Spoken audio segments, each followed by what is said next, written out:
You're listening to a podcast from The Word. I woke up this morning. It's really cold, isn't it? In the morning. Is. It's really dark. It's really depressing. I went downstairs. The cracking start to a podcast. I went downstairs to make a cup of tea, and I listened to a podcast where they were talking about. I think one of the effects of Brexit was that loads of British firms just won't bother exporting. And then I listened to another podcast where people at the New York Times were seriously talking about the breakup of the United States because it was ungovernable.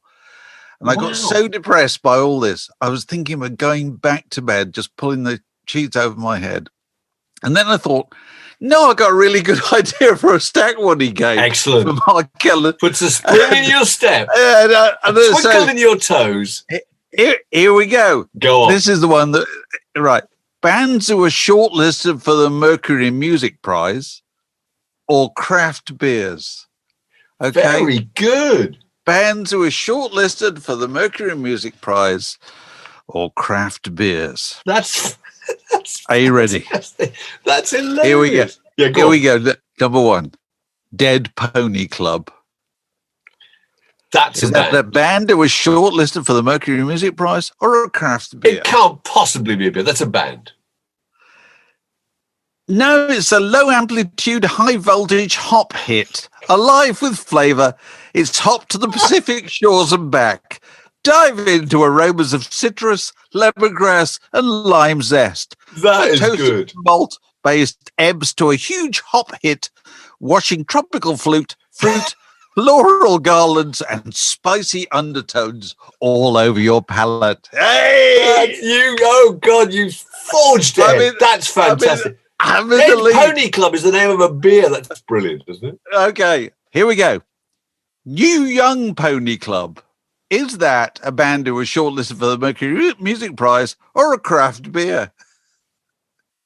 Young Pony Club. That has to. I'm getting confused here because of the fact that Peter Buck had a band called Tired Pony, I think. So I'm saying that there can't be two beers with such similar sounding names. New Young Pony Club are a Mercury Prize nominated English electronic music band from London. There you go. Fair enough. Okay, next one. Polar Bear. Polar Bear, is that a band who was shortlisted for the Mercury Music Prize or a craft beer? Polar Bear. See that as a logo on a beer bottle for some reason. So I'm going to go for. I'm saying it's a beer. It's a British experimental jazz band led by drummer Seb Rochford. No, these are great. This works. This works brilliantly. Go on. Here we go. Unicorn Rodeo. Is that a band who was shortlisted for the Mercury Music Prize or a craft beer? Unicorn Rodeo. Here you go. Over to you, Mark Allen. Oh dear, a Unicorn Rodeo. It's got to be a band. I just can't see anyone drinking a bottle of Unicorn Rodeo. It's a band. It's an easy drinking super fresh pale ale brewed with pills of malt to make it extra pale. It's got a 4% ABV. There we go. Go Penguin. Go Penguin. Is that a band? Oh dear, this is a hopeless Go Penguin. It's probably a hoppy 9% fruity ale. Let's go. It's a beer. Come on. No, it's not. The band's music features breakbeats, minimalist piano melodies, powerful bass lines, drums inspired from electronica and anthemic riffs. So there you go. So fun. There's something very funny about those long definitions being read out. I'm afraid I've got someone for you, actually. But those are brilliant. That's absolutely fantastic. Here we go. Well, a couple more. Go on. Okay, Swamp Hog. That's Is that a band? Gotta be a beer. It's an IPA in the New England style. I can see it. I can fancy plenty of oats. What about Astronomy Domine? Well, you'd think they were a psychedelic rock band, wouldn't you? And I'm going to stick with that, actually, because I think that's a long, complicated thing. You couldn't go to the bar and ask for a pint of Astronomy Domine. If you'd had 2 pints of it already, you wouldn't even be able to pronounce it, I would have thought. It is. Its description on its website of Astronomy Domine goes flicker, flicker, flicker, blam, pow, pow, peach, coconut, and vanilla. Sabro No. and milk sugar into DIPA. So it's an India Pale Ale, That's Mark Allen. fantastic. That's God, you I think win outright. I win that. You win outright. That's hilarious. Well, look, I've got one for you now. We were trying to count up how many stack waddies we'd done the other day, and I think it's got to be in the mid-70s now. Could be nearly 80. Oh, stack waddies. God, is it really? Yeah, I think no, it nearly can't be. So therefore, the one I'm going to try on you, which is so core stack waddy, it's so central stack waddy, that I've got this haunting feeling we may have done it already. But if we have, it doesn't matter. Let me try you, okay? Progressive rock band or character from The Lord of the Rings? Yeah, is it worth it? Come on. I don't think we've done it. I don't think we've done that. I don't think we have done it. And it just seems so obvious now. And we should have done it. And that can be rectified immediately. Okay, I've got 10 of them. Big Elf.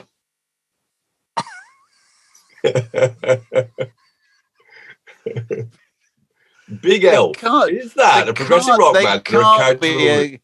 There can't be a character in Tolkien called Big Elf. It's too funny. So I'm gonna say progressive rock band. No, you're absolutely right. They're a progressive rock band formed in Los Angeles in 1991 with a penchant for vintage gear, complex harmonies, and over-the-top live performance. Very good. Shagrat. Oh, good God. Tolkien character. Shagrat, you're doing very well. Shagrat discovered the unconscious Frodo Baggins following the Hobbit's encounter with the giant spider Shelob, as any fool know. Murgash. Murgash. They're great names, aren't they? Murgash. Oh, God. I was saying Tolkien. I'm guessing Tolkien. God, you're doing too well. It's a high-ranking black Uruk officer who served under the Witch King of Angmar. So you're absolutely right. You're 100% so far. It's sensational. Okay, Snowy. Ooh, how are we spelling that? Snovi. Snowy. Good grief. Progressive rock band. God, this is, how can I trip you up? It is not indeed, it's not an orc, but it's a band from Pula, Croatia. The music they perform is mainly instrumental and represents a fusion of progressive rock, psychedelic, and ambient motifs. It says here. Okay, Lugdush. Lugdush. Two more from them after the news. Yeah, Lugdush. Lugdush. Band.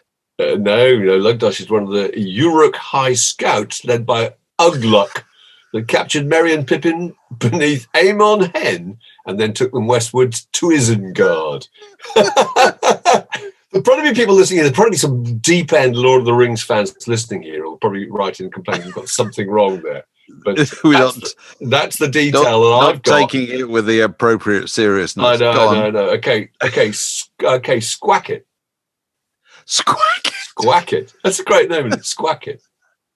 Oh, good God, I don't know. Toss up, band. It is. Well, I've never heard of them. It's actually a band formed by Chris Squire and Steve Hackett in 2012. Squire and Hackett, Squack It. They released an album called A Life Within a Day, which included a reworking of the song Aliens Are Only Us from the Future. So there we go. Squack It. I know. Okay, a couple more. Hearken. Band.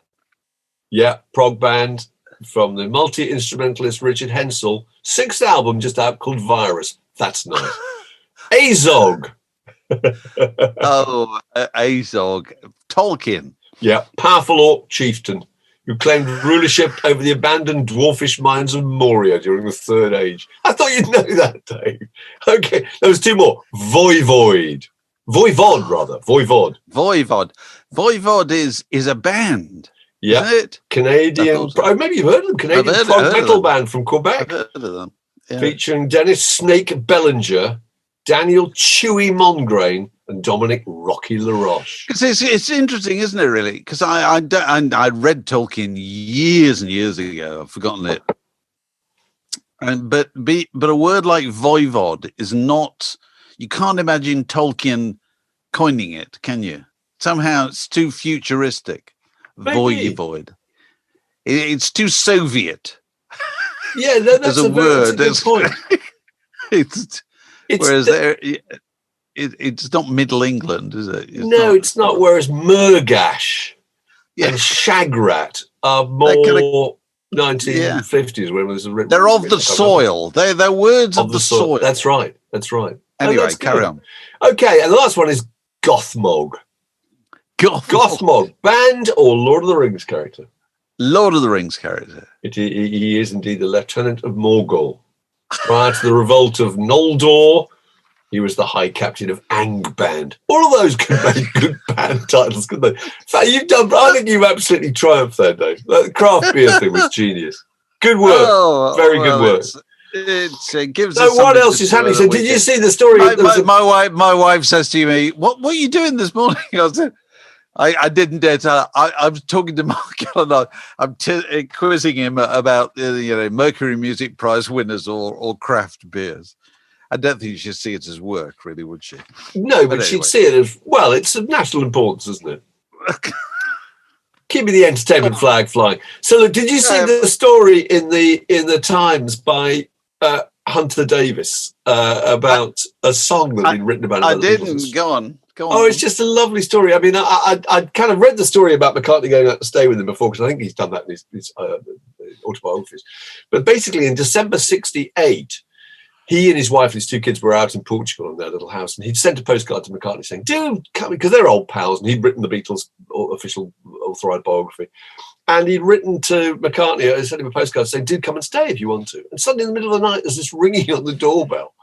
And it's McCartney. It's just also gives you amazing insight to McCartney's life. He suddenly decides spontaneously, having met Linda and split up with Jane, that I probably just wanted a break to get out of the place and just escape. And he can't get onto a flight in time. And so Mal Evans organises a private plane, takes him to Spain, and then there's an £80 taxi journey to Hunter's place, where he turns up with no money. And £80 quite a lot, actually, wasn't it, in 1968? Was it that much? Really? Yeah, £80. Hunter's then... He told me this story when we had him on Word and Your Ear years ago. He had to search for all the cash he could find in the house to pay it. Anyway, go on. Anyway, over the course of the 10 days that he stays, he discovers that Hunter's first name is actually Edward Hunter Davies, in the same way that McCartney's is actually James Paul McCartney, and becomes obsessed with this idea and decides to write a song about him. And he writes a song called There You Go, Eddy. And he is, I think, only recently discovered that the Beatles did work this up, and they recorded a version of it in the Let It Be sessions in January 1969. And there's now, and I think this is only recently arrived because I'd never heard of it, and various deep end fabs pals of mine hadn't heard of it either. But There You Go, Eddy is now available on YouTube, and we should. Oh, really? We should plug it. Yeah, you can hear it. And I thought it was just such a great story. And his whole angle is, I want Paul Jackson to include this. Peter Jackson. Peter Jackson. I want to be immortalized in song, as you would, because you imagine being mentioned in a Beatles lyric. That's fantastic, isn't it? How thrilling is that? Dear Prudence, so Prudence Farrow. Of course, Mia Farrow's sister. Dr. Robert Freeman was also mentioned in a Beatles song, and Peter Brown, who was the assistant of Epstein, was mentioned in the Ballad of John Yoko. You remember that? Peter Brown called to say, "You can make it okay. You can get married in Gibraltar near Spain." What a finely chiseled lyric that is. Yeah. Didn't Joni Mitchell? Well, Joni Mitchell definitely did say in her song, "Songs are like tattoos." That's right. They crown and anchor you, so that you never shake them off. Yeah. If you once, what was the first one that you mentioned in that list of songs? I can't remember. The Dear Prudence. Dear Prudence, being a classic case. That she was there in Rishikesh, wasn't she? And the story subsequently told, probably John Lennon told it in the Rolling Stone interview, that was that the Maharishi came onto her. And I think that's something that they're still having to kind of clarify or deny 50 years later. Yeah. All because it was once in a song. You know what I mean? Yeah. If you put it in a song, it's there, particularly if it's a Beatles song. It's there forever. No one was ever quite sure if that was true, though. Well, that's what I mean. The general That's what I feeling mean. was that it looked like that they all collectively just decided this is a con and this is a waste of time, but possibly apart from George, and let's go home. And they needed an excuse to be able to justify the fact they're all going to pack up and leave virtually overnight. And that excuse was, oh, he's turned out to be a bit of a perv, So God knows if that was true. But anyway, but once it's in a song, the song is out there forever, isn't it? It is.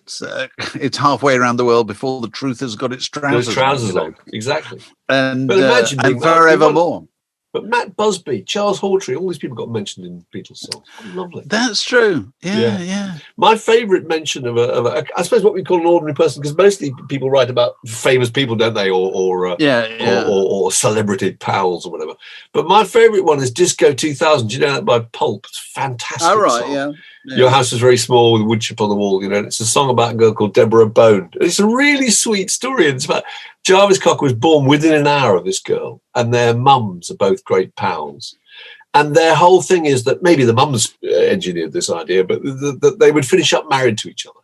They were inseparable friends, and they go to school. She becomes really, really fashionable, and everybody fancies her. And he becomes this kind of awkward, geeky, kind of bespectacled, slightly kind of. He just kind of loses his key with life slightly, and he's there looking at her from afar. And they kind of decide that they're all going to meet up on the year 2000, and it's just a lovely. But be there at 2 o'clock by the fountain down the road. It's a really moving little song. Yeah, he wonders what's happened to her. Yeah, it's really. She must have been absolutely knocked out when she heard that. It's fantastic. Yeah. No, that's a very sweet idea to have attached to you, isn't it? It is. It's gorgeous. It's gorgeous. It's not scandalous in any way. I can remember our family sitting around when I was very young in the 1960s talking about the year 2000. I don't know if you ever did. What would it be like? And we really did think it was all going to be jetpacks. That was the science fiction fantasy, wasn't it? From kind of comics that people would commute by strapping on a kind of thing with little rockets on it, fly off to London. Hilarious. Isn't there a band called, or didn't there used to be a band called We Should Have Jetpacks? Oh God, there was. Yes, there should be jetpacks. Something like that. Yes, it was. I can't remember. Yeah. Well, somebody out there will be listening and going, "It was called so-and-so." So anyway. We'll work it out during the break. The Word Podcast. Prime cuts of popular culture served fresh each week. So during the break, we've established the group were called We Were Promised Jetpacks. Jetpacks. And they were from Scotland, indie group. They were a Scottish indie group, and a grand tradition. The other one I remembered was Get Cape, Wear Cape, Fly. I don't know why. That seems related somehow. It's a memorable name. It's a memorable name. There was a time when all those groups, we were talking about this the other day, we've got a fuzz box and we're going to use it. Those kind of use it. Lumpy, complicated names just seem. I liked those names. I do too. Because there was a lightness about them, but they were long, And, so once they got a hit, they had to call themselves Fuzzbox because you go from being John Peel show favourites to kind of daytime Radio 1, and they can't cope with an ungainly title like that. But anyway, so look, in other news, Alan Parsons Project. Alan Parsons, your old pal, who you interviewed, I remember, and worked at Abbey Road and all that.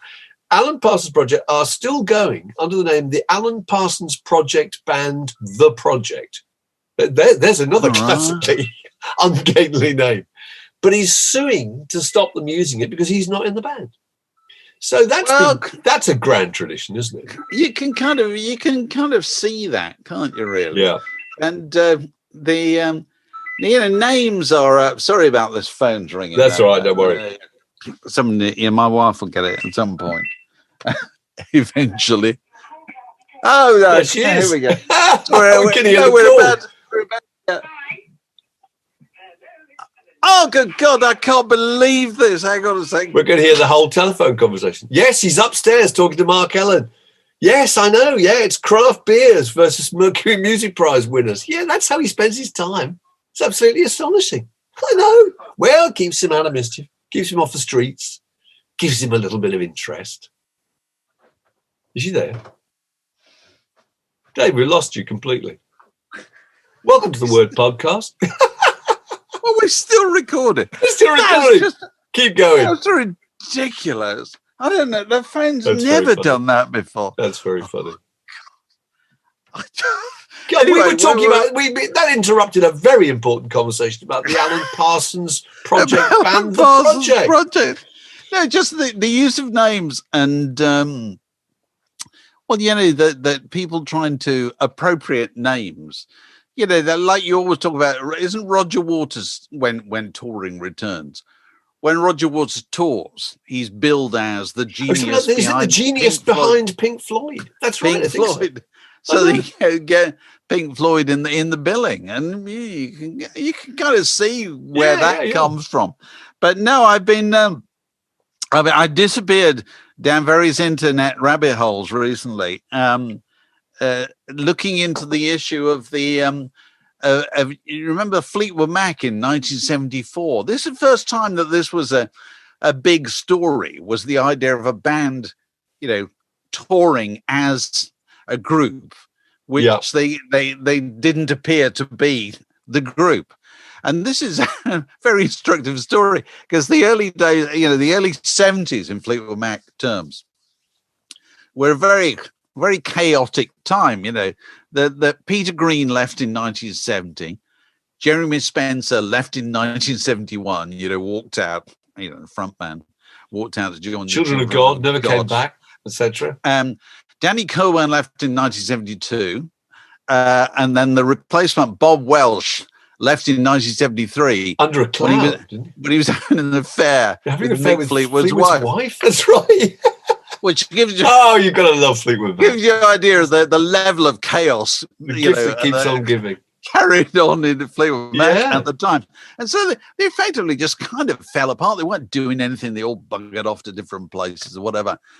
Leaving this guy, Clifford Davies, who had been the kind of manager agent since the early days. Cliff Davies, real name Cliff Adams.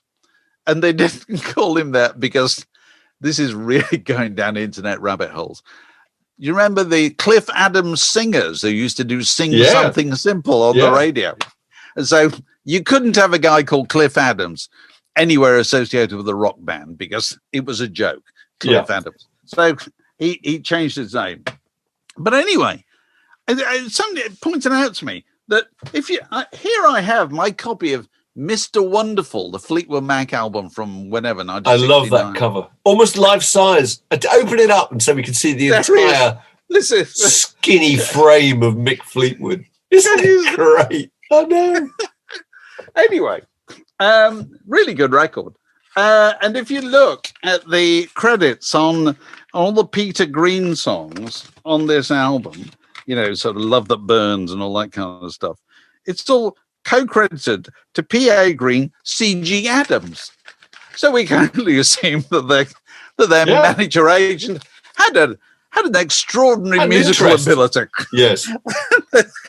And so anyway, he was clearly knee deep in Fleetwood Mac, you know. So he was the guy who said, well, you know, if you lot aren't going to go on tour because you're all falling out and sleeping with each other's wives and girlfriends or whatever, I'm going to put together a band to go on tour as Fleetwood Mac, which he did. And this consisted of various people that he managed, including Elmer Gantry of Elmer Gantry's Velvet Opera. Okay, I didn't know that. So all these people, and they just turned up to start playing in the States, because that was where the Fleetwood Mac made their money in the beginning of 1974. And first date, I think, in Pittsburgh, and the promoter's there, and he watches these guys go past him off the tour bus into the Fleetwood Mac dressing room, and he thinks, I don't recognise any of them, and I've booked Fleetwood Mac before, and there doesn't appear to be a 6'6" drummer either, you know, who tends to be. And if I don't recognise them, then the audience may take exception to paying a hefty whack. So he takes it up with the manager, and there's some physical exchange of some kind goes on there. And so anyway, he decides that he's just going to let him go on.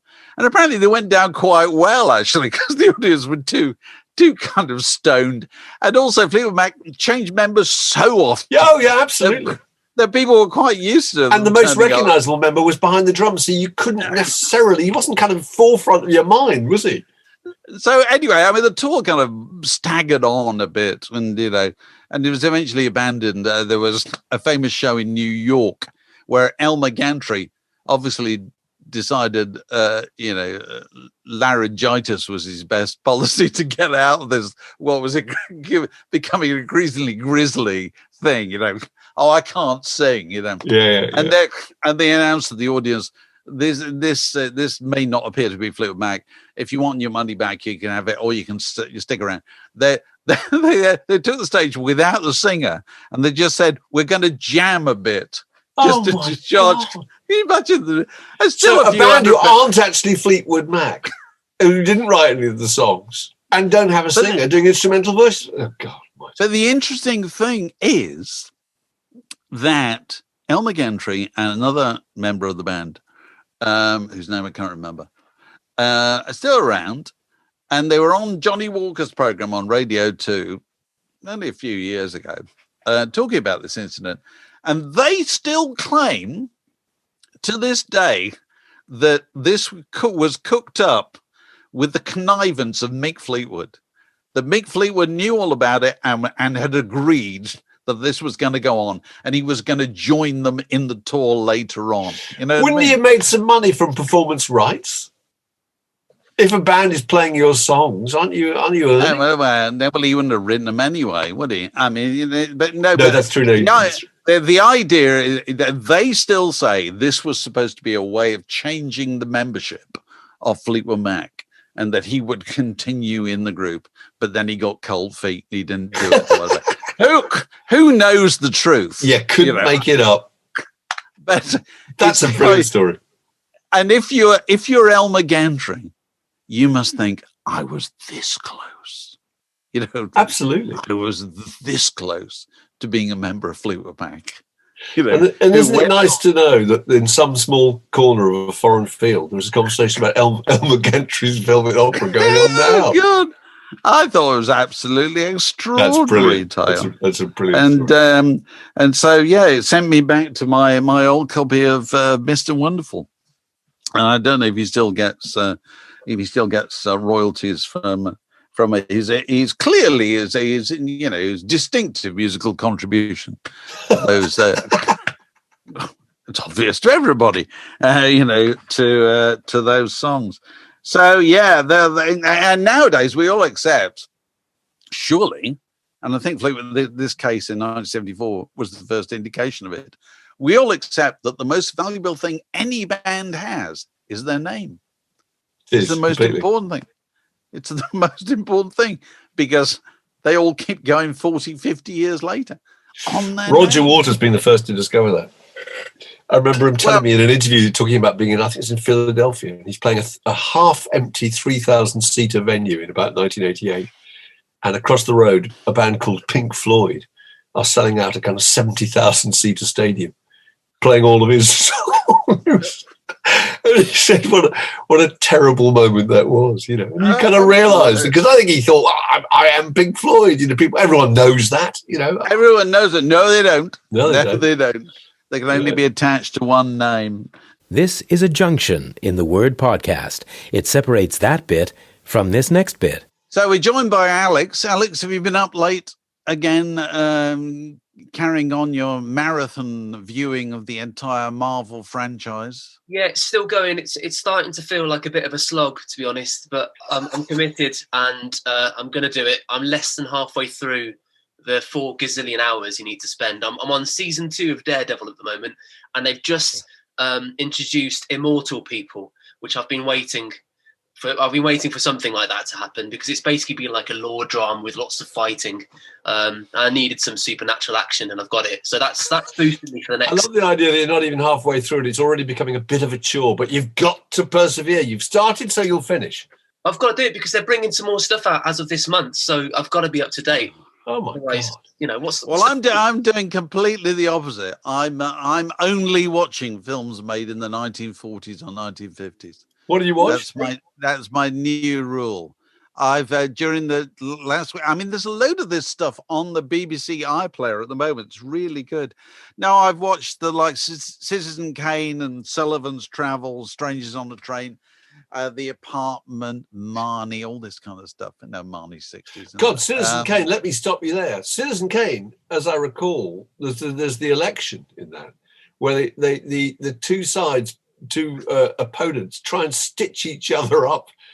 Don't they? And slander each other's names and get each other arrested. Well, there's the suggestion of voter fraud if he loses. We were just looking at it last night, and he owns the newspapers, obviously, and so there's a scene of the editor going, showing the two potential front pages. One is Kane wins election. And the other is massive voter fraud. The voter fraud. That's right. Voter fraud. It's amazing. He goes, which one's it going to go? It says massive voter fraud. You thought, oh my God, these films are fresh as paint. They're amazing, and they're writing extraordinary. And I tell you, the two things that get me about all these films is they're so concise. You could sit down after you watch them and you could write down the plot. You could remember the key things that happened in the stories, which I defy anybody to do with a contemporary film because the plots are just too complicated. It's like the only person who understands them is the writer. There's two things. There's that, they're concise, well plotted. And the other thing is they're hard as nails, these films. They're really tough. They have a really tough view of human nature. They do. Against which most films made nowadays have got this kind of Pollyanna-ish. That's so true. They're brutal. Going to come better. The way people treat each other is absolutely brutal. You're absolutely right. But I think there might be an element of being able to see films more than once, where if it's a particularly different plot, you can go back and rewatch it and understand things. But God, Citizen Kane, I can still remember lines from that. There's one point he says, I don't think you'll like Chicago. He says, the wind comes howling in from the lake, and gosh knows if they've even heard of Lobster Newburgh. You think, that is just great writing. It's brilliant. Who was it? Mankiewicz, wasn't it? It's fantastic. There's a film about, have you seen the film Mank? I have, and I thought it was kind of all right. But all right. Here's my challenge: Citizen Kane, go and watch it. Now write down the plot. Mank, go and watch it and write down the plot. You can't do the second one. Can't be worked out. No, and the second one actually it has the same kind of reflections on the past, and the structure is very similar. Actually, there's a lot of kind of flashing back to what's happened before. But they do it in a very mysterious way, a very, very complicated, difficult way. Yeah. So I've rediscovered the joys of a thing called a DVD player, Alex. There it is. I found this is. I tell you what I found. I found something very exciting only last night, which is an unopened DVD. Look at that. Oh my gosh. Is that Bonnie and Clyde? Bonnie and Clyde. Oh, yeah.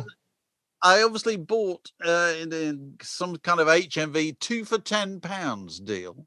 And I've never even taken the cellophane. That's a good film. Absolutely, it is. So I'm graduating from the 40s and 50s to the 60s, I suppose. I've got an unopened. I went to Sweden a few years ago, and a friend of mine, he runs a label over there called Cosmos, and it's kind of the beggars group of Scandinavia, I suppose.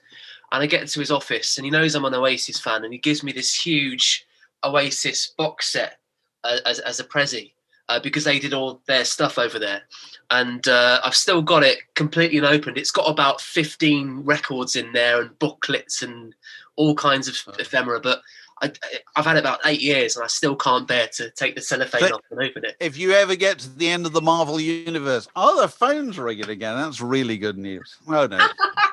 Great, I enjoy this. Oh damn, she's got it this time. What a shame. I tell you what I also watched, actually, which is also on the BBC iPlayer, which I really recommend. All the BBC iPlayer films, all the old films, fantastic. Zulu. Oh, Zulu's great. Zulu again. Zulu's fantastic. Zulu is a really good film. And I tweeted to the, I always knew it was a really good film, but it still stands up as a really good film. And I tweeted to the effect that the impressive thing about Zulu is the soundtrack. It's the noises. It is. It's the drumming. Shields, the thudding of bare feet on ground. It's fantastic. Absolutely. The guns. And Chris Llewellyn, our old colleague, pointed out to me that loads of the crowd noise in Gladiator, many years later, is sampled from Zulu. Oh wow, that's brilliant. Interesting. Peak crowd noise. It's just brilliant. My favourite line in Zulu is where one of the infantry is sent to the top of the ridge to see if he can just see if he can report what's going on. I think you remember this. Yeah. And he comes back with the immortal phrase. He said, "What's happening up there, soldier?" He says, "Zulu, Sarge. Thousands of them." I don't know why that's so funny, but he just said thousands of them. And you're sitting there thinking, "Oh my God, they're going to have a rough time." It's a great song. What else would you expect? What else would you expect? A view of Torquay? I don't think so. Yeah, exactly. They're all. Stanley Baker is fantastic in it, Yeah, and of course, it's a kind of Welsh production, isn't it? Really, Stanley Baker produced it, and it's about a Welsh group of soldiers, weren't they? And he got Richard Burton to do the. Excuse me, I got to have a drink of water. To do the narration at the beginning and at the end, and so Richard Burton obviously was only there for like half a day's work, but he's such a memorable part of it. You know what I mean? He is. Just hearing what a voice, Richard Burton. My God, what a voice. So there are loads of films you can watch, Alex, if you decide to step out of your Marvel universe. There's a world out there. There's other stuff out there. Yeah, so here we are in 2021, which I couldn't leave unremarked without pointing out the fact that it's 50 years since the Annus Mirabilis of the rock and roll album 1971. I should really write a book. As immortalised, let's plug it heavily, if people aren't aware, in a book by David Hepworth. In a book by David Hepworth. Unput down.